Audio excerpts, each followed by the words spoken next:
By 2050, 6 billion people could be living in cities. More specifically, by 2050, 70% of the world's population will live in cities, up from 54% in 2020. Yeah, we're talking about megacities today. Some critics are saying this is how everything comes to an end. We are approaching our own demise crafted by ourselves. Now, I'm not sure about the end or anything, but I do know that there are definitely some problems with megacities that we need to address. Check this.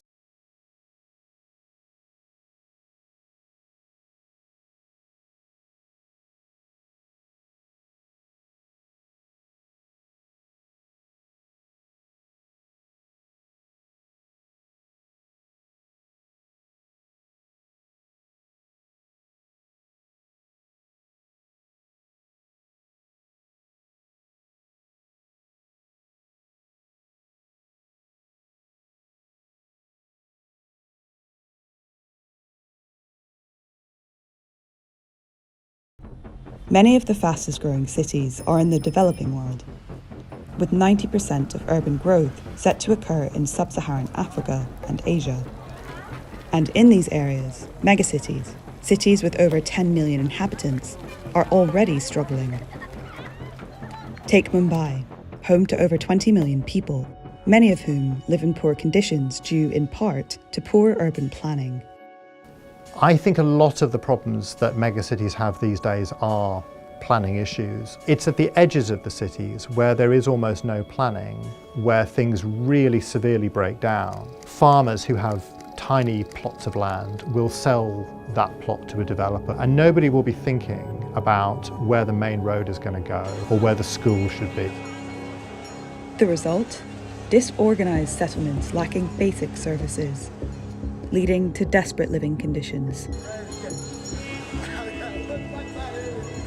There's almost no roads in these settlements. There's sometimes no electricity. There's no public water supply. There are no sewers.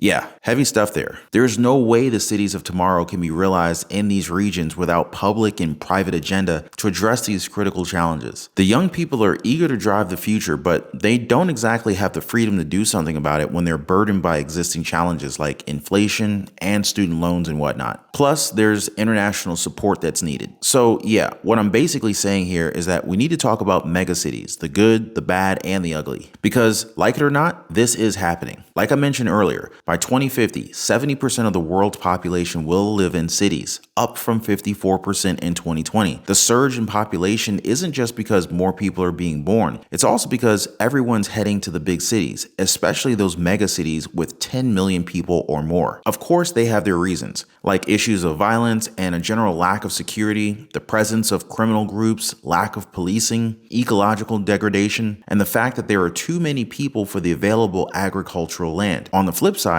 the pull factor could be the allure of a higher standard of living. Right now, we've got 33 megacities globally, the biggest ones being Tokyo at 37.3 million, Delhi at 32.3 million, Shanghai at 28.7 million, Dhaka at 22.6 million, Sao Paulo at 22.5 million, and Mexico City at 22.1 million. Fast forward to 2050, and we're looking at 14 more cities joining the Megacities Club. Delhi at 49.6 million, Dhaka at 34.6 million, Tokyo at 32.6 million, Cairo at 32.6 million, and Mumbai at 32.4 million. But it's not just about more people. These countries are gearing up for some economical growth as well. Manila in the Philippines and Bangalore in India are expected to score a whopping 150% GDP growth by the end of the decade. Then of course there's Africa, the only region still set for some serious population growth by the end of the century. While other places will start slowing down, Africa is still growing. You can see what I'm talking about on the chart. On the flip side, only 3 megacities will see a dip in their population. Moscow in Russia,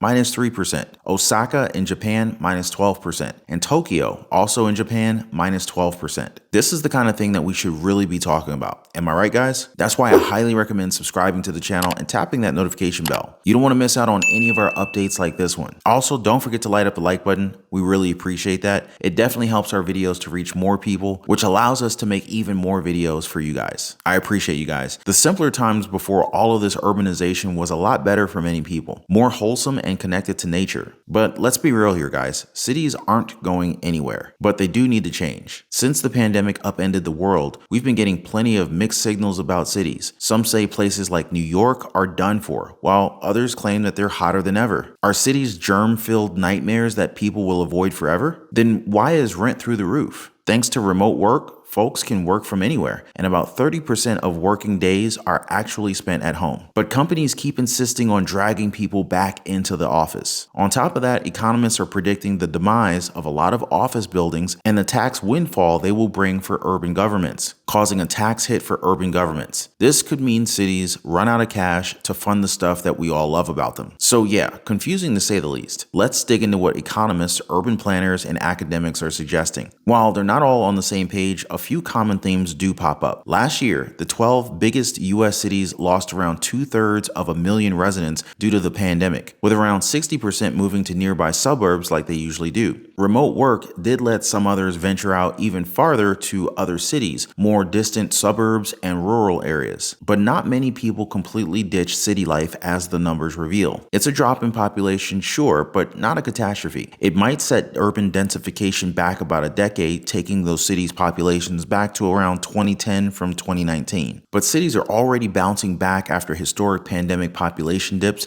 especially the big ones. From July 2020 to July 2021, over half of the nation's largest 88 cities lost population, a rare event for many of them. Fast forward to July 2021 to July 2022, and most of those cities either had smaller population losses, switched to gains, or even saw bigger gains. During this period, 9 of the 10 of the biggest cities with more than 1 million people increased gains or reduced losses. Even with the option of remote work for many, not everyone, the things that made cities attractive before are still pulling folks in: jobs, other people, and amenities. Young people still love big cities for the one thing that they can't get in suburbs or rural areas: lots of people, both professionally and socially. They're also the biggest fans of the cool stuff that comes with huge population centers: restaurants, nightlife, speedy public transit, diversity, and green spaces. The older population too. They could start flocking to cities more for top-notch healthcare, loads of services, walkability, and cultural opportunities.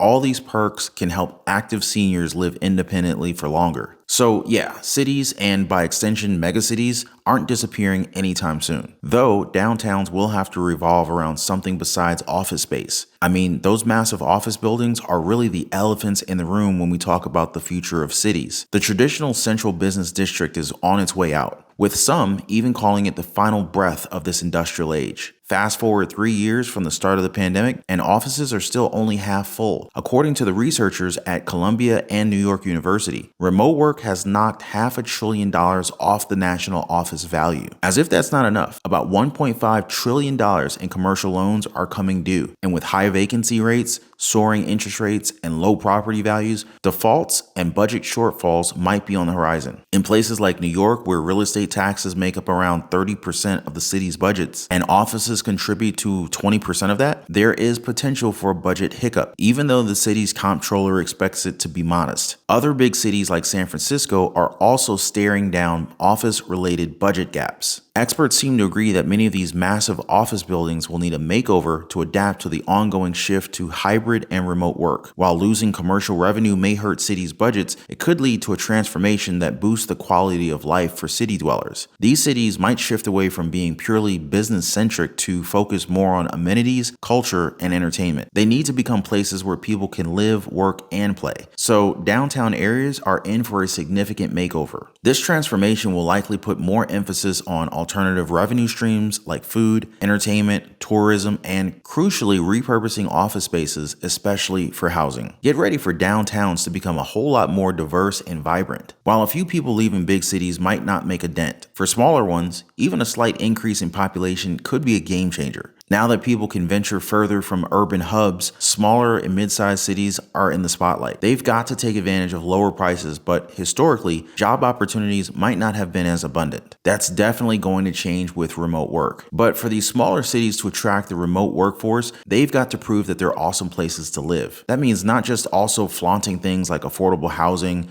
top-notch schools, pleasant climates, green spaces, plenty of green spaces, well-connected airports, and buzzing cultural scenes. Florida predicts that the next growth hotspots will likely be in the heartland, with places like Tulsa leading the pack in successfully wooing remote workers from all corners of the country. But these types of cities still have some work to do in diversifying their economies and job prospects and finding other ways to court remote workers. I definitely think that now is the time for smaller cities to get bold and try things that make them stand out, like ditching cars downtown or being flexible about where housing can pop up. But, and it's a big but, they need to avoid falling into the same traps that people are trying to escape in bigger cities. As the country leans into the low density trend, with growth sprouting in vast expanses around the Sunbelt cities in Texas and the Southeast, questions loom large. How will this impact congestion and land use? How will it mesh with a changing climate? And what will it mean for innovation in the coming decade? These are all the big, wide open questions that they'll be dealing with. Back to cities. Just because big cities are probably going to be fine doesn't mean that they don't have a lot of challenges or that they couldn't be a whole heck of a lot better. They still do, and they can. The powerhouse job markets in big cities often masked issues like school quality, unreliable transit, public safety concerns, and sky-high housing costs. The surge in remote work should be a wake-up call, steering city leaders back to the basics. It's time to focus on the core quality of life matters